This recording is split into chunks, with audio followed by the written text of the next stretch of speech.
अंधेरी गली में बस एक टूटे हुए लैंप पोस्ट की रोशनी है। उस रोशनी में बारिश की बूंदें और धुंध साफ दिखाई दे रही है। रोशनी के नीचे खड़ी है एक रहस्यमयी महिला। उसकी आंखों में डर नहीं है, बल्कि एक अग्नि शपथ है।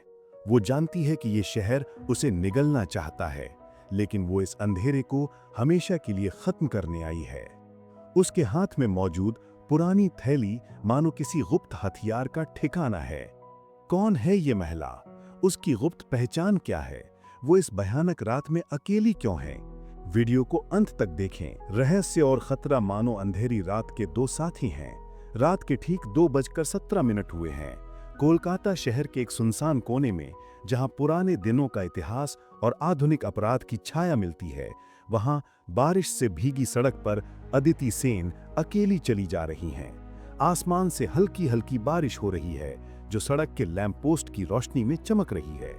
चारों ओर सन्नाटा पसरा है, जो सिर्फ अदिति की पुरानी चप्पल की आवाज से बीच बीच में टूट रहा है। पहनावे में एक साधारण हल्के नीले रंग की सूती साड़ी है, जो बारिश में भीगकर शरीर से चिपक गई है। हाथ में एक पुरानी थैली है, जिसे देखकर लगेगा कि ये बहुत पुरानी है। बाल लापरवाही से बांधे हुए हैं। उन्हें देखकर किसी भी तरह से यह अंदाजा लगाना संभव नहीं है कि वो कौन हैं। वो शायद किसी मध्यम वर्गीय परिवार की शिक्षिका या नर्स हैं, जो रात की ड्यूटी खत्म करके घर लौट रही हैं। लेकिन उनके चलने के ढंग में, उनकी स्थिर निगाहों में एक अदम्य साहस, एक तेज बुद्धिमत्ता छिपी है, जो आम लोगों में नहीं होती। उनकी आंखें मानो रात के अंधेरे में भी सब कुछ देख सकती हैं। अदिति जानती हैं, ये सड़क सुरक्षित नहीं है। पिछले 1 महीने में इस इलाके से 3 युवतियां लापता हुई हैं। उनमें से एक कॉलेज छात्रा थी, एक नई नौकरी पाने वाली ग्राफिक्स डिजाइनर और दूसरी एक छोटी दुकान की कर्मचारी।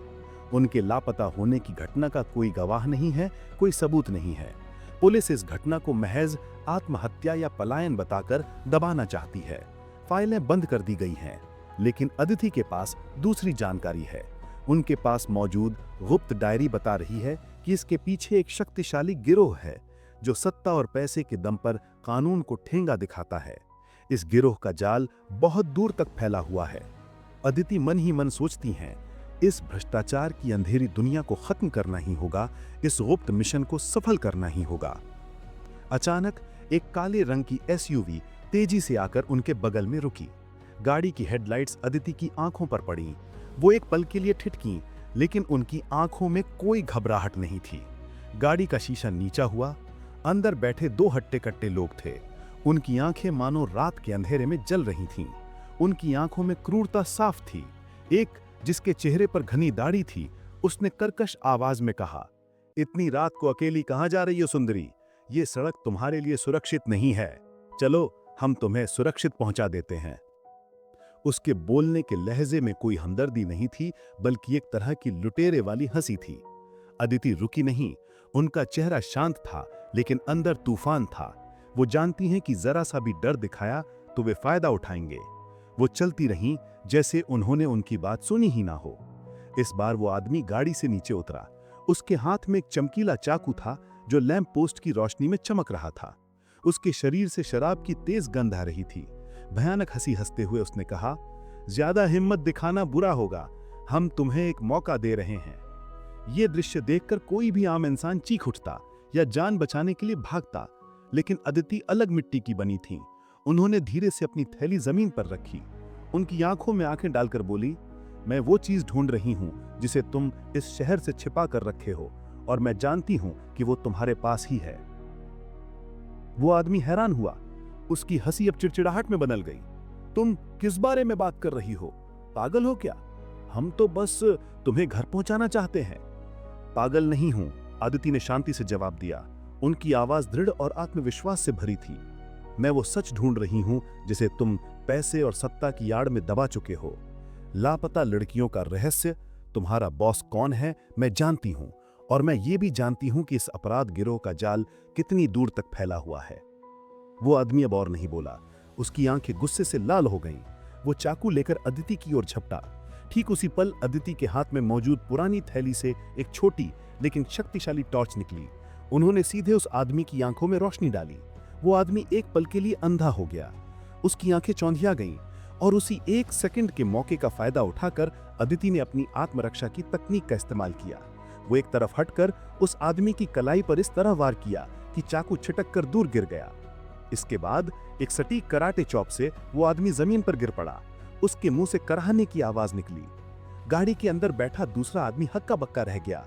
वो दरवाजा खोलकर बाहर निकलने ही वाला था कि अदिति ने अपना मोबाइल फोन निकाला और एक खास नंबर डायल किया।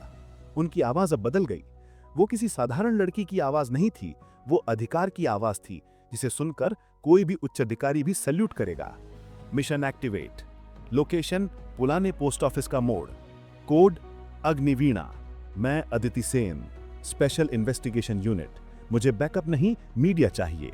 ये भ्रष्टाचार सबके सामने आना चाहिए। इस अपराध गिरोह का जाल आज खुलेगा। दूसरा आदमी अब डर से कांपने लगा। वो समझ गया कि यह महिला कोई साधारण नहीं है। उसने तेजी से गाड़ी का इंजन चालू करने की कोशिश की, लेकिन तब तक बहुत देर हो चुकी थी। अदिति सेन, ये नाम सुनते ही उसका शरीर ठंडा पड़ गया। ये नाम पुलिस महकमे में एक डर का नाम है, एक खतरनाक अंडरकवर अधिकारी जो भेष बदल कर आकर भ्रष्ट अधिकारियों का जाल खोलती हैं। उनके काम करने का तरीका पूरी तरह से गुप्त है। अदिति ने अब गाड़ी के शीशे की ओर देखकर कहा, अपने बॉस को बता देना, खेल शुरू हो चुका है और इस कहानी का अंत मैं लिखूंगी। तुम लोग सिर्फ कठपुतली हो, तुम्हारे असली सरगना को मैं जानती हूं। उन्होंने उस आदमी को कसकर बांधा और अपनी थैली से एक गुप्त डिवाइस निकाली। उस डिवाइस से एक रिकॉर्डिंग सुनाई दी। उस रिकॉर्डिंग में एक प्रभावशाली नेता की आवाज थी जो इस लापता कांड का असली सरगना था। रिकॉर्डिंग में साफ सुना जा सकता है कि कैसे वो पुलिस का इस्तेमाल करके इस अपराध गिरोह को चला रहा है और कैसे लापता लड़कियों को गायब किया गया है। अदिति ने अब अपनी असली पहचान जाहिर की। उन्होंने अपनी साड़ी के पल्लू के नीचे छिपाया एक गुप्त कैमरा। ये पूरी बातचीत और संघर्ष का दृश्य रिकॉर्ड किया गया है। उनकी आंखों में अब कोई भेष नहीं है, बल्कि एक सख्त अधिकारी जैसी दृढ़ता है। उन्होंने जमीन पर पड़े आदमी की ओर देखकर कहा, तुम्हें लगा था कि एक साधारण लड़की को डराकर तुम बच निकलोगे। तुम भूल गए, कानून सिर्फ फाइलों में नहीं रहता, कानून कभी कभी सड़क पर भी उतर आता है। उन्होंने अपने मोबाइल फोन से उस रिकॉर्डिंग को एक गुप्त सर्वर पर अपलोड कर दिया। इस जानकारी को अब कोई मिटा नहीं सकता। यह सबूत अब मजबूत है। कुछ ही देर में उस सुनसान सड़क पर पुलिस के सायरन और पत्रकारों की भीड़ जमा हो गई। अदिति ने फोन करते ही वे तेजी से आ गए थे। पत्रकारों ने कैमरे लेकर धावा बोल दिया। उन्होंने देखा कि दो आदमी हाथ पैर बंधे जमीन पर पड़े हैं और उनके बगल में खड़ी है एक असाधारण महिला। अदिति सेन ने पत्रकारों की ओर देखकर कहा, देखिए, ये दोनों लोग इस इलाके की लापता लड़कियों को गायब करने वाले अपराध गिरोह के सदस्य हैं। इनका बॉस कौन है, उसकी रिकॉर्डिंग मेरे पास है। इस भ्रष्टाचार का जाल बहुत गहरा है। मैं चाहती हूं कि ये सच सबके सामने आए। पत्रकारों ने तुरंत अपने कैमरे चालू कर दिए। ये खबर पल भर में वायरल हो गई। शहर के पुलिस महकमे में भूकंप शुरू हो गया। उच्च अधिकारी फोन करना शुरू कर दिए, लेकिन अदिति सेन तब तक अंधेरे में घुल मिल चुकी थी। वो सिर्फ उस आदमी को और उस रिकॉर्डिंग डिवाइस को छोड़कर चली गईं। अगले दिन सुबह अखबारों और टीवी चैनलों पर सिर्फ एक ही खबर थी कि एक अज्ञात महिला के हाथों पकड़े गए लापता कांड के मुख्य आरोपी। पुलिस महकमे में भूकंप। इस ब्रेकिंग न्यूज ने पूरे शहर को हिला दिया। अदिति सेन अब शहर के दूसरे कोने में एक साधारण चाय की दुकान पर बैठकर अखबार पढ़ रही हैं। उनके चेहरे पर एक रहस्यमयी मुस्कान है। उनके हाथ में मौजूद चाय के कप में उस नेता का चेहरा उभर रहा है। वो जानती हैं कि यह दृश्य जाल अभी बिछाया गया है, असली खेल तो अब शुरू होगा। अदिति सेन का असली निशाना वो प्रभावशाली नेता था जिसका नाम अमित राय है। अमित राय सिर्फ एक नेता नहीं, वो इस शहर के अपराध जगत का असली सरगना है।